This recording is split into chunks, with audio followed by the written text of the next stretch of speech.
Hey everyone, this is Hill Street Soul, and you're tuned in to the core with the Millennial Coach, discussing topics on real life. Check it out. Everywhere you go, don't forget the ghetto. Listen to the core. Love me JJ, love me tender. Okay guys, so I just want to show off my jeans. I don't know if you can see them.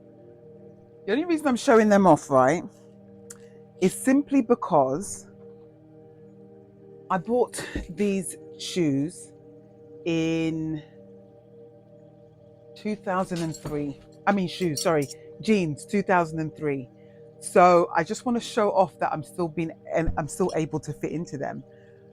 So I just want to start that. It's all working out. Everything always works out for my highest and best good. So just keep remembering that. So welcome to the core. I am the Millennial Coach, and you're locked in to 20 minutes of me ranting. No, I'm joking. 20 minutes of all things leadership. So self-leadership, things that happen in the workplace, things that happen in relationships. So both personal and professional, this is what I'm here to talk about. So welcome to the core, and you're locked into me, the Millennial Coach. So today, or this week, our conversation is about love, relationships, and money, money, money, money. Money. So I just want you to remember that love doesn't equal money. I know that Davido sings in one of his tunes that love, when love enters, it makes things sweet.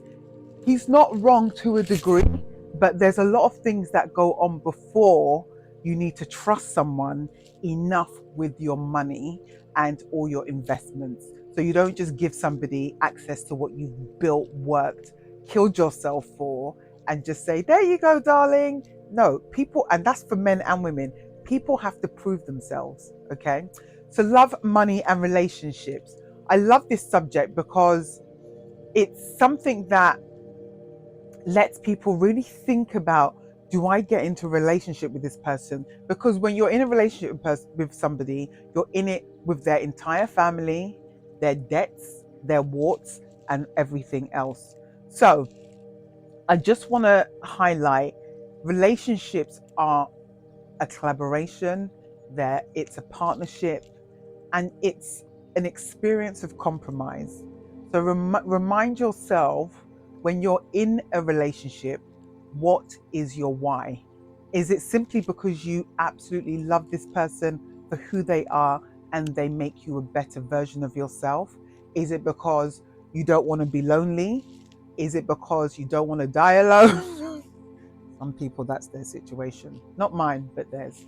So I just want to point that out, because I think a lot of people, I've said this before, and I said this a couple of weeks ago or last week, a lot of people delude themselves when they get into relationships. They think they're in it for love, when some people are just in it for the money. And if the man is wealthy or woman is wealthy, good for you. But that shouldn't be the primary reason you get into a relationship. I just want to make that very explicitly clear. So I just want to welcome you all back to the core. And those of you that love being offended, keep coming back for more, because I don't hold my tongue, and I'm always going to keep it 100. The thing that we tend to do, and one of the things that I'm not a fan of when it comes to the YouTube, is half the people that are on YouTube showing off they've got this or they're living this, half of them are depressed, right? Let's not use the platform to lie to ourselves and delude ourselves. Let's use a platform to elevate, to inform, to educate, to show love, to spread knowledge, things that are going to actually help you live a sustainable life. And for me, leadership, self-leadership is really important. And if you're someone who's new to management in the workplace, this is also the place for you, because you need to learn about personality traits. But I think as well, thinking about what happens in the house is also important in your personal life, because sometimes your mind drifts and wanders off in the workplace because stuff is going on back home. So we'd always want to pay attention to that. I am an accredited coach, so I do want to highlight that. I do have a master's in executive coaching and an MBA. So please don't think that when I'm talking to you, talking about? Now, I'm not just one of these people that just woke up today and said, oh, let me go and do a YouTube channel because I think I know a little bit about something. No, this is subjects I've studied and lived firsthand, in depth. My last, well, I've been working since I was 14, and now I feel like I'm 104. So I've been working for literally what 90 years. That's what it feels like in the UK because they work you to the grind. But I think America's worse because when you lot talk about 2, 3 jobs, I'm like I can barely get out for one. So I probably will be living on the breadline if I lived in America, or I would make a choice to marry rich because I don't think I would want to work. America just seems too painfully hard on so many levels.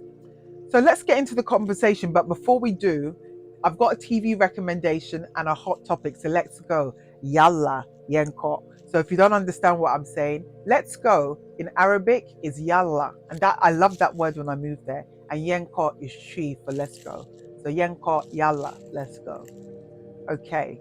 So Plan B. I don't know if anyone's heard of Plan B, right? Let me ask you a question. If you could go back in time and change something in your life to give you a different outcome or some element of difference in the future or the current reality you're living in, would you do it? It would be really interesting to know what your thoughts are on the show Plan B. And if you know Suits, you know Mike, who was married to Rachel or dated Rachel for a long time and married her. Wendell Pierce was Rachel's dad. And who is Rachel? She is, I would call her Princess Meghan Markle. So Mike from Suits is in season 1. I don't know who the woman is in season 2. Season 2's just been released. Well, I think it was released a few months ago. But season 2 is actually really good, and the actress is fantastic. You get neurotic when you're doing Plan B. So check Plan B out. So the other show, if you had a doppelganger, and there was a show I think called Doppelganger, that was a good show. But if you had a doppelganger in a different alternate universe, what would he or she or they be doing? I want you to think about that. Would the person you are today in an alternate universe be doing the same job, be married to the same person, be dating the same type of people, be or have a kid, not have children? What would your life be if you were in an alternate universe? So if you haven't heard of the show Dark Matter, please check it out. And the main character is the English dude from Kinky Boots. If you haven't seen the movie Kinky Boots, you're missing out, right? So homework for this weekend is watch Kinky Boots, and his name's Joel Edgerton, I think. So check him out. And also Jennifer Connelly's in Dark Matter. So I definitely would say watch Dark Matter. So if you want to actually think about what would you be like if you could turn back time and still replay scenarios, but you could change the outcome of those scenarios, or 2, what would you be like in an alternate universe? So Dark Matter, and also check out Plan B. So we're going to move on to hot topics. I'm going to talk about J-Lo and Ben Affleck. I need everyone to just leave this woman and man alone. Entertainment news, they're literally acting as if one of them had lost a kidney. Like, they got married, it didn't work out. Just leave them alone. Imagine having your life publicly dissected because the person you fell in love with, it didn't work out. Like, do you know how heartbreaking that is? So J-Lo, I just want to send out love to you, and because you're a girl's girl, and why I like you, this is why I have to celebrate Wendy Williams. Why I like J-Lo, and also Kim Kardashian, and even Chloe, and the older sisters actually, you believe in love. And all of us want to find someone we can just completely vibe with, we can be in love with, and we can 100% be ourselves with. Now, Ben Affleck, you know, to me, I think he has a lot of challenges in himself. And I say this to a lot of men. Sorry, and this is not criticizing Ben Affleck at all. I just think the male species, in my opinion, can be a bit challenging. And the reason I'm saying that, I think that your manual for your, because I call men like, they're like cars for a sound system. Your manual's too complicated. Like if you read, they'll tell you to put the wire here and then connect this wire there and connect that wire, and then you press play and the system's not working. So I just think some people's manuals, they're kind of complicated, and sometimes you just don't buy that product. That's my only thing about when you're in a relationship, and women that are happy with themselves, worked hard on themselves. And no, I'm not all for women, because there are some very toxic women out there. So let's keep it 100. Not all women are mentally healthy, mentally stable as of men. So let's just be real, right? But I do think some people's manuals to their circuits is kind of challenging. So I want to say thank you once again for tuning into the Millennial Coach episode of 64. So we're going to talk about money and love and relationships. But the first thing I want to highlight when it comes to money is the science of love. Sorry, comes to money, love, and relationships. It's the science of love. So if you've never heard of something called attachment theory, it is literally the foundation of why we as individuals stay connected to the person who we are in a romantic and sometimes a platonic connection.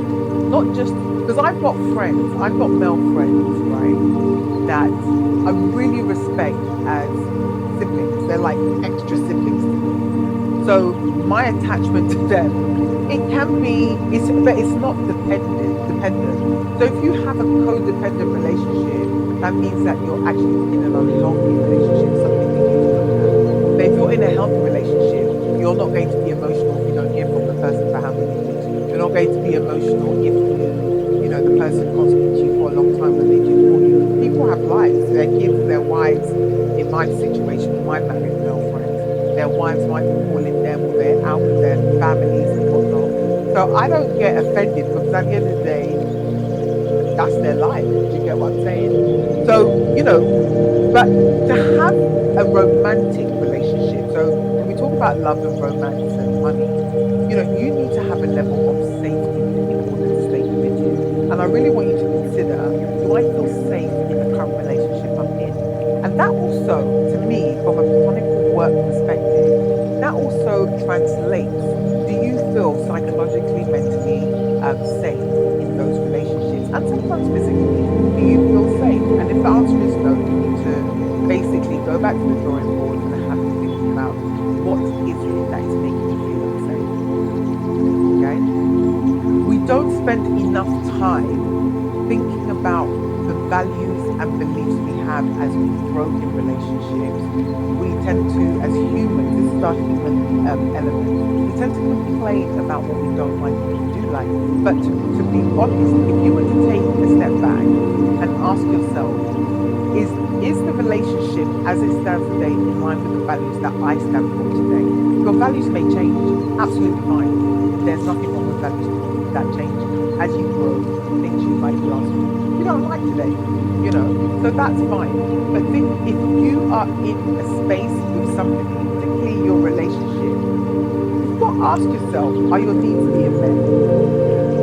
So one of the things that I find interesting when we talk about, the science of love, and that's really today what we're going to stay around, is the science of love and attachment theory also works and blends into how we stay connected. So the one thing I would say when it comes to attachment theory is knowing our why we attached, understanding the connection. When you meet someone, and I know that this has happened to me in the past, you need to also establish, there's a multitude of things you need to establish when you start dating someone. First thing is the energy that you're living in. Have you left a relationship and you're depressed or you're sad? But sometimes you attract what you're feeling, not necessarily what you want. So if you're sad, I wouldn't be rushing into a relationship. And if you have rushed into a relationship and you've been sad, it would be so fascinating in the comment here, what happened to you and that relationship when you entered it from a place of sadness.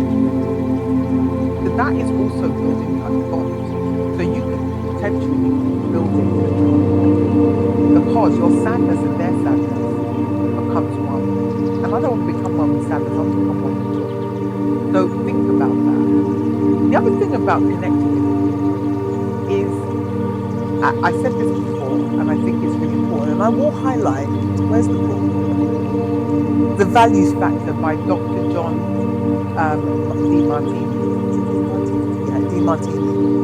I'm halfway through the book. It's because it had a lot of activities and I really want to be focused when doing them. But it really speaks to the values which will actually allow you, if you find someone attractive, if the conversation you start with them is in line with your values, then it gives you a foundation for a relationship. But if the conversation is not in line with your values, unfortunately, a lot of us ignore the things that we love to call red flags and we run down the road with this person and we're at the altar and we're just showing off to whoever that we're getting married. But deep down, you can't lie to yourself because eventually your own truth will actually be tapping at the door saying, bang, bang, hiya, yeah, not really feeling this person.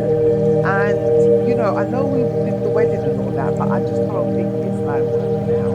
So sometimes, let's be real, you're making decisions based on a particular need, not a value.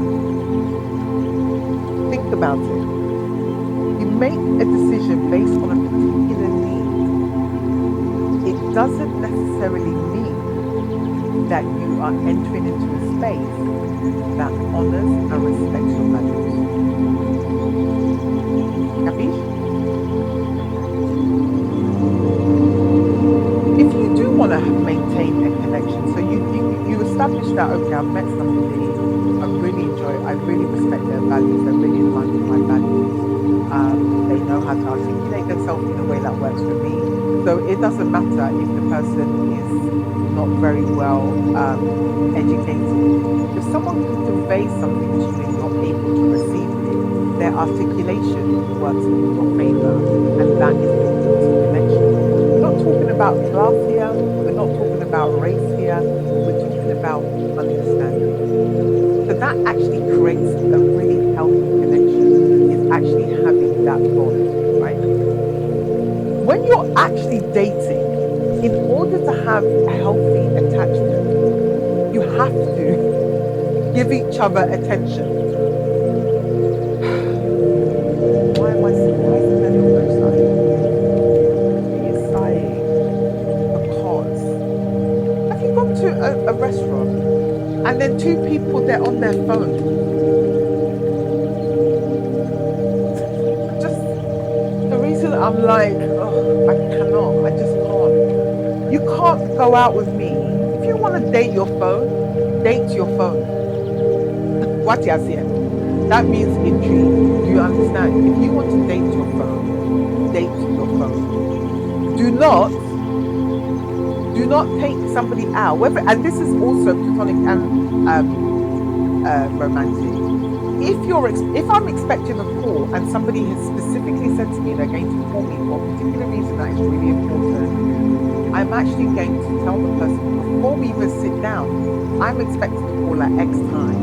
Would you excuse me for 10 minutes while I take the call? I don't know what, I've said to them to come in. And sometimes you might not even have a time frame. The person says, I'll call you later because we need to discuss X. And it might be something important. Have the courtesy to actually build a relationship with integrity and respect. Very simple situation, very simple. Not hard, not rocket science, and it's quite easy to find in terms is to actually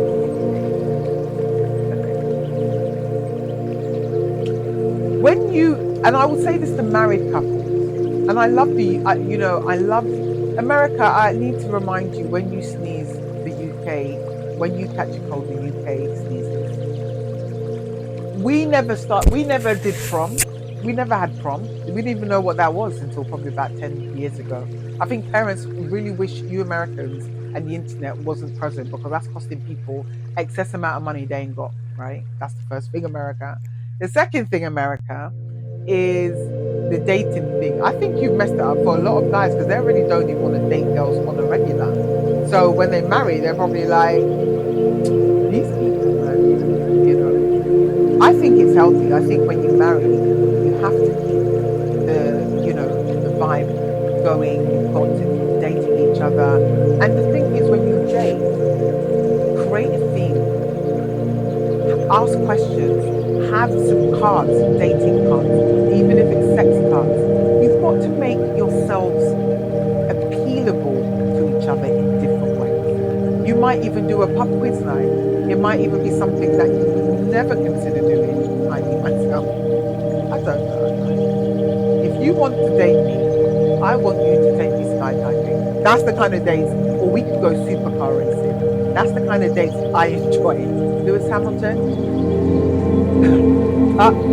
Oh, sorry, but until Shannon claims me, you know, there's no recognition. So Lewis Hamilton, because you don't really always work in, and I'm happy when a guy works. Like, I'm the kind of girl that I will phone your friends to come take you out, because I like to be in the house, and if there's too much energy in the house, I need someone to go. Not me. I need you to go out for a boys' night out. I even will give you the money for it. Like, it's just I need you out the house for like a Friday, Saturday night. So you got to take the time to show value to each other, but also appreciate each other, thank each other for doing things. I don't think that people understand the importance of gratitude in relationships, friendships, parent to child relationships, and romance, and also work relationships. The importance of gratitude is a phenomenal way to uplift one another, and also to show that that person's investment in you was not in vain. So the science of adult attachment originated from Bowlby's observations of what happens to children when their primary caregiver leaves them. Bowlby, in other words, stumbled across a human need to feel connected that is so powerful that any threat to it is a real threat to our survival. And the reason this is important is because that really gives us and rounds up today's conversation on why we connect with people through relationships, love, and money. So I can't wait to see you tomorrow, because tomorrow's another subject. I don't even remember what the script is, but tomorrow's another subject. Please remember, right, that I'm going to, so this is the one thing I will say to people. It's really important that you all subscribe, okay? Don't try and ignore the fact. Listen, I'm a child of immigrants. I'm begging you. I've got no GoFundMe page. So I'm begging you, please subscribe. Please like, share, yes, and subscribe. I'm begging you. And if you really want to hear the full scope of the different long podcasts that I have, and they're also infused with music, right? So if you're a music fan like I am, I DJ show. Guys, I put all my loves for leadership, relationships, for human strategy, and music, and laughter and comedy, all in one show. Not sure how I can do it, but I find a way. So, as a child of immigrants with multiple qualifications and limited clients, I'm begging you, help me subscribe, share with your friends, do what you need to do, make me viral, whatever it is that they call me. It's not even that I'm old, but it's just too much terminology.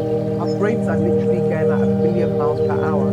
So it's not even 100 miles, 1,000,000,000 miles per hour. Now we're into the millionaire status. So I hope you've enjoyed today's show. I can't wait to see you tomorrow. And remember, this whole week, we're going to be talking about love, relationships, and money, money, money, money, money. So I want to thank you for watching. And thank you for listening. I look forward to catching you